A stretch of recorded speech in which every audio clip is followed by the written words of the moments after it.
Assalamualaikum warahmatullahi wabarakatuh. Kami dari kelompok 4 akan menjelaskan tentang hipotesa penelitian.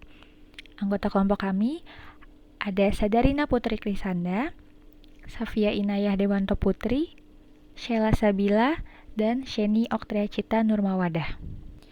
Nah, langsung saja mari kita mulai dengan pengertian hipotesis. Pasti teman-teman juga udah nggak asing lagi kan dengan hipotesis. Nah, hipotesis ini merupakan serapan kata dari bahasa Inggris, yaitu hypothesis. Nah, secara etimologis, hipotesis ini terbentuk dari dua kata, yaitu hypo yang artinya kurang dan tesis yang artinya pendapat. Sehingga arti dari dua kata tersebut yaitu suatu kesimpulan yang belum sempurna. Nah, di sini juga banyak dari berbagai sumber tentang pengertian hipotesis. Yang pertama ada menurut KBBI, hipotesis merupakan anggapan dasar atau suatu pengutaraan pendapat yang kebenarannya masih harus dibuktikan. Kemudian ada juga hipotesis merupakan jawaban sementara terhadap rumusan masalah. Dan ada juga hipotesis merupakan dugaan tentang apa yang diamati sebagai upaya untuk memahami. Nah, biasanya kita dapat menemukan hipotesis di penelitian karena hipotesis merupakan jawaban sementara terhadap hasil penelitian yang nanti akan kita lakukan. Selanjutnya, di sini ada jenis hipotesis. Dikutip dari buku Metodologi Penelitian Kuantitatif, Bungin menyebutkan bahwa ketiga jenis hipotesis ini dipakai pada berbagai penelitian. Nah, yang pertama di sini ada hipotesis nol atau HO. Hipotesis nol ini biasanya disebut sebagai hipotesis statistik karena hipotesis ini diuji dengan statistik. Bentuk dasar hipotesis nol adalah tidak ada hubungan antara variabel X dan Y atau variabel independen tidak mempengaruhi variabel dependennya. Nah, di sini ada contoh hipotesis nol. Contohnya yang di bawahnya yaitu tidak ada hubungan antara mobilitas sosial dengan pandangan politik masyarakat. Jadi di sini kan terlihat tidak ada hubungan antara variabel X yaitu mobilitas sosial dan variabel Y yaitu pandangan politik masyarakat. Yang kedua, di sini ada hipotesis alternatif atau HA. Nah, hipotesis alternatif ini kebalikannya dari hipotesis nol. Apabila hipotesis nol ini bentuk dasarnya tidak ada hubungan antara variabel X dan Y, maka di hipotesis alternatif ini bentuk dasarnya menyatakan ada hubungan antara variabel X dan Y atau variabel independennya mempengaruhi variabel dependen. Nah, jadi apabila dalam suatu penelitian hipotesis nolnya ditolak, maka secara otomatis hipotesis alternatif yang akan diterima. Keadaan ini pula dapat terjadi kebalikannya, yaitu hipotesis alternatif yang ditolak, kemudian hipotesis nolnya yang diterima. Nah, kemudian hipotesis alternatif ini terbagi ke dalam dua macam, yaitu hipotesis alternatif terarah atau directional hypothesis dan hipotesis alternatif tidak terarah atau non-directional hypothesis. Nah, hipotesis terarah ini adalah hipotesis yang diajukan oleh peneliti, di mana peneliti ini sudah menyatakan ataupun merumuskan bahwa variabel independen memang sudah diprediksi berpengaruh terhadap variabel dependennya. Sedangkan hipotesis tak terarah adalah hipotesis yang dirumuskan oleh peneliti, terlihat belum jelas atau belum tegas bahwa variabel independen berpengaruh terhadap variabel dependennya. Nah, di sini di bawahnya ada contoh dari hipotesis alternatif, yaitu ada hubungan antara mobilitas sosial dengan pandangan politik masyarakat. Nah, ini terlihat ya, bahwa hipotesis alternatif ini adalah kebalikannya dari hipotesis nol. Kalau di hipotesis nol tidak ada hubungan, kalau di hipotesis alternatif ada hubungan. Nah, selanjutnya yang ketiga ini ada hipotesis kerja atau HK. Nah, hipotesis kerja ini merupakan hipotesis spesifik yang dibangun berdasarkan masalah khusus yang akan diuji. Nah, di bawah ini terlihat contohnya, yaitu tidak ada atau ada hubungan antara mobilitas sosial dengan pandangan politik individu. Nah, ini terlihat kan variabelnya, masalahnya terlihat lebih khusus dibanding contoh dari hipotesis nol dan hipotesis alternatif. Nah, selanjutnya di sini ada jenis hipotesis apabila dilihat dari kompleksitas variabel dan juga dilihat dari bentuknya. Nah, jenis hipotesis yang dilihat dari kompleksitas variabelnya ini ada hipotesis mayor dan hipotesis minor. Perbedaan dari dua hipotesis ini adalah jika hipotesis mayor ini adalah hipotesis yang mencakup kaitan seluruh variabel dan seluruh objek penelitian. Nah, sedangkan hipotesis minor adalah hipotesis yang terdiri dari bagian atau sub dari hipotesis mayor. Atau bisa dibilang juga hipotesis minor merupakan hipotesis yang lebih spesifik dibandingkan hipotesis mayor. Nah, di sini ada contohnya. Contoh dari hipotesis mayor yaitu ada hubungan antara keadaan sosial ekonomi orang tua dengan prestasi belajar siswa SMP. Nah, kemudian di bawahnya contoh dari hipotesis minor ini lebih ke arah yang spesifik. Jadi ada 3 jenis contohnya. Yang pertama ada hubungan antara tingkat pendidikan orang tua dengan prestasi belajar siswa SMP. Kemudian yang kedua ada membahas tentang hipotesis ada hubungan antara pendapatan orang tua dengan prestasi belajar siswa SMP, dan yang ketiga ada hubungan antara kekayaan orang tua dengan prestasi belajar siswa SMP. Nah, selanjutnya jenis hipotesis dilihat berdasarkan bentuknya ada 3, yaitu hipotesis asosiatif, hipotesis deskriptif, dan hipotesis komparatif. Nah, yang pertama, hipotesis asosiatif merupakan hipotesis yang dirumuskan untuk menggambarkan suatu hubungan antara dua variabel atau lebih secara eksplisit. Di sini ada contohnya. Contohnya yaitu terdapat hubungan yang positif dan signifikan antara tinggi badan pelayan toko dengan barang yang terjual. Jadi hipotesis ini untuk menunjukkan hubungan antar variabel. Nah, kemudian yang kedua ada hipotesis deskriptif. Nah, di hipotesis asosiatif sebelumnya menunjukkan hubungannya itu secara eksplisit. Nah, kalau di hipotesis deskriptif ini menunjukkan hubungan antar variabelnya secara implisit. Sehingga hubungannya cenderung tersembunyi dan tidak jelas seperti hipotesis asosiatif. Nah, hipotesis deskriptif ini juga hanya memberi gambaran tentang sampel penelitian. Contoh hipotesisnya yaitu setengah penduduk Pulau Jawa adalah petani. Nah, dan yang ketiga di sini ada hipotesis komparatif. Hipotesis ini dirumuskan untuk memberikan jawaban pada permasalahan yang bersifat membedakan. Nah, pada hipotesis komparatif ini variabelnya sama, tapi bisa saja populasi atau sampel atau keadaannya yang berbeda. Nah, ini ada contohnya yaitu produktivitas pegawai sebelum dan sesudah diberi kendaraan dinas. Dari contoh ini kan terlihat variabelnya sama untuk melihat produktivitas pegawai, tapi keadaannya berbeda, yaitu sebelum dan sesudah diberi kendaraan dinas. Kemudian di sini saya akan menjelaskan mengenai dasar perumusan hipotesis. Yang pertama berdasarkan teori. Hipotesis harus muncul dan berhubungan dengan teori dari permasalahan yang sedang diteliti. Kenapa sih harus berdasarkan teori?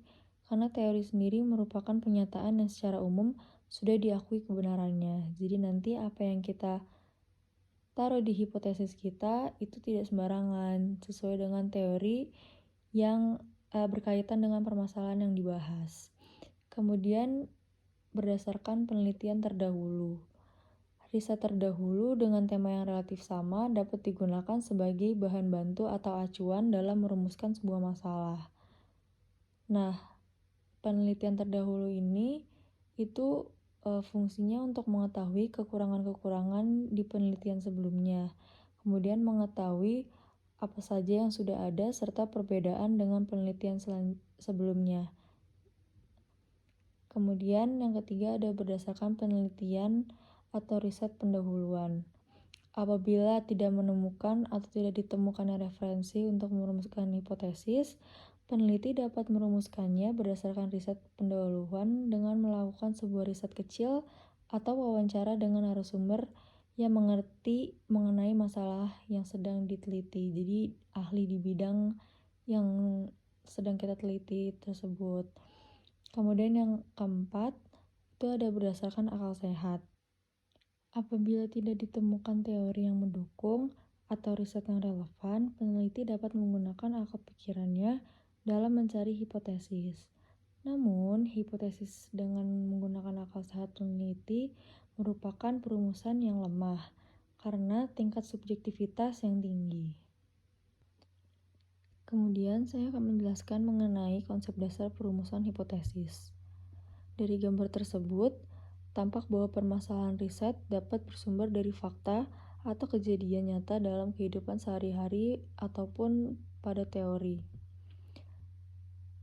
Selanjutnya, permasalahan yang ditemukan dikonfirmasi dengan berbagai teori yang telah ada atau riset terdahulu, ataupun juga berupa pernyataan peneliti semata. Kemudian, permasalahan yang diangkat dipadukan dengan teori sebagai dasar merumuskan hipotesis riset. Kemudian, hipotesis riset dirumuskan. Langkah selanjutnya adalah menyusun instrumen riset. Termasuk dalam tahap ini adalah menentukan variabel-variabel riset yang akan digunakan untuk mendukung riset, jenis data yang dibutuhkan, dan bagaimana data riset akan diperoleh. Setelah data dari riset itu diperoleh, selanjutnya dilakukan pengujian hipotesis. Nah, dari pengujian hipotesis ini, akhirnya kita dapat menarik sebuah kesimpulan dan implikasi, yang nantinya kesimpulan dan implikasi ini dapat digunakan lagi menjadi sumber masalah baru berdasarkan kehidupan sehari-hari. Nah, itu alasan kenapa kita dasar perumusan hipotesis itu salah satunya adalah berdasarkan penelitian terlebih dahulu, karena dari kesimpulan dan implikasi tes sebelumnya itu dapat kita gunakan sebagai permasalahan baru yang dapat kita uji atau riset ulang, seperti itu. Baik, selanjutnya saya akan menjelaskan mengenai fungsi landasan teoritis bagi hipotesis. Landasan teoritis ini merupakan salah satu pendukung penelitian dan memiliki beberapa fungsi bagi hipotesis. Melalui landasan teoritis ini, peneliti dapat mengambil kesimpulan-kesimpulan baru dari para ahli dan dapat merumuskan argumen atau pendapat yang baru. Fungsi landasan teoritis ini sendiri bagi hipotesis adalah sebagai sumber inspirasi bagi peneliti dalam menyusun hipotesis penelitian. Saat peneliti menyusun hipotesis, peneliti akan membutuhkan berbagai sumber-sumber konkret sebagai inspirasi yang bisa membantu peneliti dalam menyusun serta membangun hipotesis penelitian. Sumber-sumber tersebut dapat diperoleh dari studi kepustakaan. Landasan teoritis yang dapat digunakan sebagai sumber inspirasi bagi hipotesis ini juga dapat didukung oleh pengalaman empiris yang didapat berdasarkan observasi melalui penelitian eksploratif. Dalam sebuah penelitian, setelah masalah dirumuskan, biasanya peneliti akan melakukan pencarian teori serta konsep yang dapat dijadikan sebagai landasan teori untuk penelitiannya. Dalam proses pencarian teori ini, peneliti akan mengumpulkan informasi sebanyak-banyaknya dari berbagai sumber. Sumber-sumber tersebut antara lain adalah jurnal, buku, hasil-hasil penelitian yaitu tesis dan disertasi, serta sumber-sumber lain yang sesuai dan dapat menunjang penelitian. Selain itu, landasan teoritis memiliki beberapa fungsi lain, yaitu yang pertama, menyediakan kerangka konsepsi atau teori untuk penelitian yang sudah direncanakan. Yang kedua, menyajikan informasi terkait penelitian terdahulu yang relevan dengan penelitian yang dikerjakan. Yang ketiga, sebagai pemberi informasi mengenai metode, populasi, sampel, instrumen dari penelitian terdahulu, serta menjadi penyedia beberapa temuan dan kesimpulan yang dapat dihubungkan dengan penemuan dan kesimpulan penelitian yang sedang dikerjakan. Baik, selanjutnya saya akan menjelaskan tentang posisi hipotesis. Penggunaan hipotesis dalam penelitian kuantitatif umumnya menggunakan hipotesis. Hanya keberadaan hipotesis pada masing-masing penelitian kuantitatif dipertimbangkan kepentingannya. Pada penelitian-penelitian kuantitatif eksplanatif, menggunakan hipotesis dianggap persoalan yang sangat penting. Nah, tapi kalau misalnya penelitian kuantitatif deskriptif, penggunaan hipotesis tidak lebih penting seperti yang dilakukan pada penelitian kuantitatif eksplanatif. Hal tersebut disebabkan karena penelitian kuantitatif deskriptif tidak bertujuan untuk menguji hipotesis, melainkan hanya untuk mendeskripsikan atau sekedar mengidentifikasikan data. Nah, kalau penggunaan hipotesis dalam penelitian kuantitatif digunakan sebagai ciri khas dari penelitian kuantitatif itu sendiri. Dengan menggunakan statistik inferensial, sebenarnya penggunaan hipotesis ini juga menunjukkan penelitian tertentu menggunakan sampel penelitian, di mana penggunaan hipotesis dalam suatu pengujian sebagai cara yang paling tepat untuk mengambil kesimpulan yang akurat terhadap pengujian sampel. Sehingga peneliti dengan tepat dapat menarik kesimpulan terhadap sampel yang diperlakukan terhadap keseluruhan populasi. Pada penelitian deskriptif, penggunaan hipotesis dianggap tidak terlalu penting karena penelitian jenis ini tidak disajikan untuk menguji hipotesis, melainkan hanya untuk mendeskripsikan data yang tadi sudah dijelaskan sebelumnya. Banyak kalangan yang juga kurang informasi memandang setiap penelitian harus menggunakan hipotesis termasuk pada penelitian jenis deskriptif tersebut.